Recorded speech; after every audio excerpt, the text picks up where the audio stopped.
Hello, everyone. My name is Kevin Bogner, and I would like to talk about the dangers of drug patents. Now, drug patents are not something that many would consider dangerous. However, to the healthcare industry, we see on a regular basis the damage high prices for much needed drugs inflict on people who are in a limited financial position. It's truly saddening to see people who need life saving drugs like insulin, blood medication, or leukemia medication be forced to pay prices so expensive that insurance companies and even Medicare be forced to only cover a portion due to the high prices set by the greedy pharmaceutical companies. First, drug patents are government-approved rights that gives the person or company that patents the medication control of the manufacturing, marketing, ultimately the cost. These pharmaceutical companies are able to manufacture these drugs for a small fraction of what they charge. Patients who need these drugs are forced to buy them in bulk, which can cost them or their insurance companies hundreds, if not thousands of dollars. The patients are forced to cover some of these costs, and in cases like insulin or Gleevec, a drug used to treat leukemia, the cost can be in excess of hundreds of dollars a week. Senior citizens who are on a strict budget with only a certain amount that they can spend each week are left in debt with no way to ever climb out. With the control of the drug, pharmaceutical companies have no rush to research and develop improvements to the drug. There is no competition to create better drugs and delivery systems, and patients are the ones who are forced into a corner. This is essentially a monopoly on a form of healthcare delivery and should not be allowed. After all, healthcare was never intended to be a business. It was created to help people in need. We have allowed capitalism to dictate the control of our healthcare, and there is no chance of change in sight for the United States. Countries that have already transitioned to universal healthcare have started the necessary actions to control prices and reduce the stranglehold of pharmaceutical companies on the market. If they control the drug patent, then they have options to sue anyone or any company who tries to mimic or create an improvement on their design.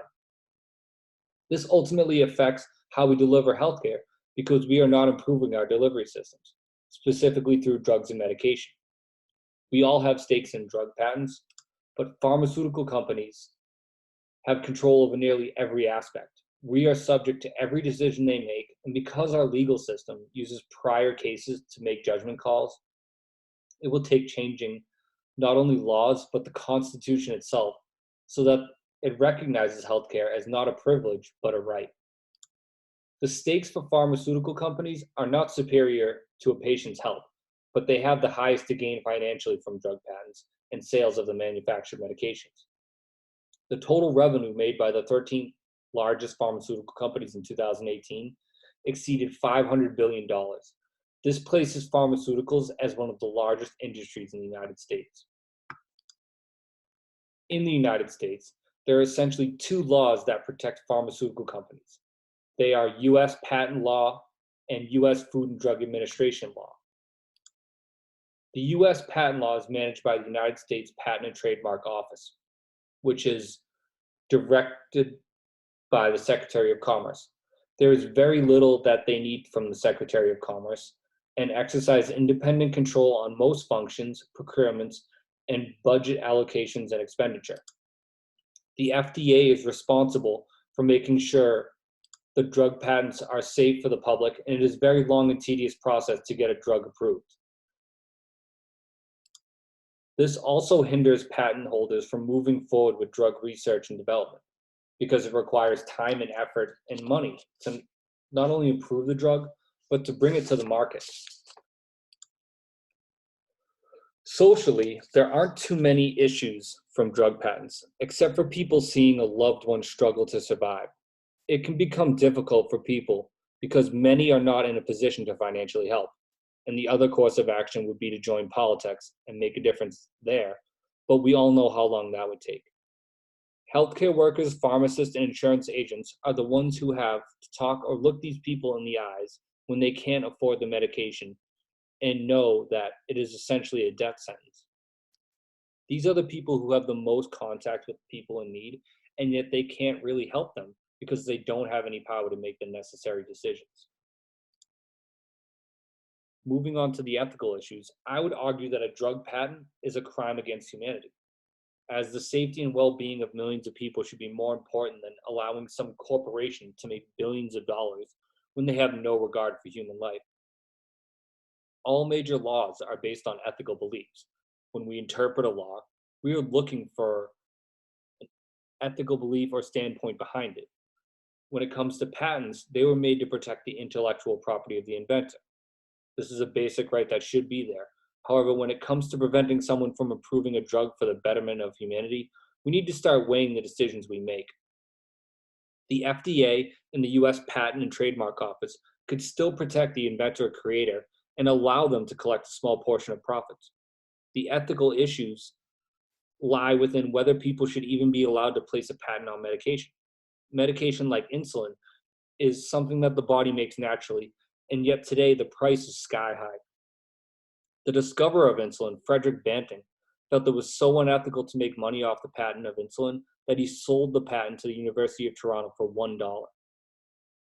Today, Banting and his colleagues would be spinning in their graves. Their drug, which many of the 30 million Americans with diabetes rely on, has become the poster child for pharmaceutical price gouging. Insulin is roughly $450 a month, and this has led many people to skimp or skip life-saving doses. Although Congress has put some pressure to stop the continual increase in prices, they have yet to make a major dent. States like Colorado have been allowed to enforce a maximum copay of $100, but there are many states who have not followed suit. This is just one example of the hundreds of medications that are price gouged on a yearly basis. This ability to raise the prices whenever they feel like it is primarily due to our capitalistic society, where individual rights are more important than the majority. The US was built on the notion that through hard work, you can create a fortune and a beautiful life for yourself and your family. It is what made America a premier destination for immigration. I would argue that this is still true and should remain this way. Except for healthcare, our society has come a long way since the birth of our nation. And I think that not only do we have the technology, but we have the financial ability to make healthcare a right of every person who lives in this country. Before we can make this a reality, we need to limit cost of all aspects of healthcare so that the money the government receives for healthcare from every citizen can be utilized to its maximum potential without hurting our economy or increasing our national debt. The US must ensure that no monopolies exist, which means that they must allow other companies to have the ability to make the medication and create a competitive market for sales for these products. This would be a more favorable position for the healthcare providers, pharmacists, and insurance companies, and most importantly, the patients. In some cases, monopolies are not always bad. However, when it comes to healthcare, monopolies are a worst case scenario. The first thing that monopolies can do to a production of medication and drugs is allow the producers to increase the price. Because they are the only source of the medication, they know people will pay whatever price they set. The second thing a monopoly does is decrease overall production. If there are many companies each producing the drug, then there will be a major surplus. But when it is one company, they can slow production to create more of a need and drive the cost even more. Supply and demand is a useful tool, but when lives are at stake, it becomes an unnecessary evil. When pharmaceutical companies can control the market, there is no rush to improve the product or even research potential developments to improve the product. There are always some counter arguments that drug patents are beneficial to society, but most fall into the category of protection for the inventor. Patents make up most of the income for pharmaceutical companies and allow them to stay in business. If any other business tries to make the product, they must pay a hefty portion to the person or company that owns the patent.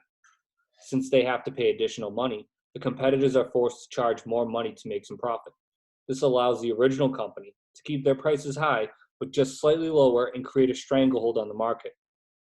Eventually, they can force competitors to stop production and obtain a monopoly and secure their business. Making sure these pharmaceutical companies can stay in business is important, but with limitations, as their potential customers are human beings who rely on these drugs and medication to survive and stay healthy. The changes that need to be made are control of the costs. and then reward these companies for complying. To lower the cost at this stage of the game will require significant incentives to entice these companies to not only remain in this country, but to remain in business. Force their focus to be on quantity so they can recoup the initial losses. In order to keep them in business, tax cuts, guaranteed government contracts, and if they need financial help, a stimulus package. The initial blow to the taxpayer will be significant and may require a tax increase for a few years, but the end result will be worth it. The longer we wait to make these moves, the more money and incentives it will require to fix the damage done to these companies. They are just like other companies and are constantly investing in other avenues to increase revenue. These changes will be a major shock, and bad timing could bankrupt an unprepared organization. The social and economic benefits are essentially the goal of eliminating patents on medication and drugs. Creating affordable prices for the financially unstable is ultimately the goal. Much of the population has an unpleasant view of pharmaceutical companies because many have family members in need of life-saving drugs like insulin or heart medications.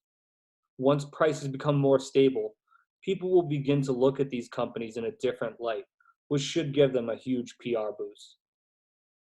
Allowing people to keep more of their money, and avoid debt gives them more money to spend. The spending will increase the economy and create growth for the US economy. The greatest proof that this will work is that other countries have already done it. In the United States today, insulin can cost $100 for a single syringe, while the price in other countries is less than 10% of that. Countries have found a way to prevent inflation and control the price gouging. Europe has been successful in keeping affordable prices, and there is a model to which the US could follow. We must forfeit some power to the government and healthcare alone to allow them to make the changes. We need to change how we view healthcare and the people who live in this country. Each person who lives here is equally important, and our laws should reflect that. Thank you very much for listening to my point of view. I hope you all enjoyed it.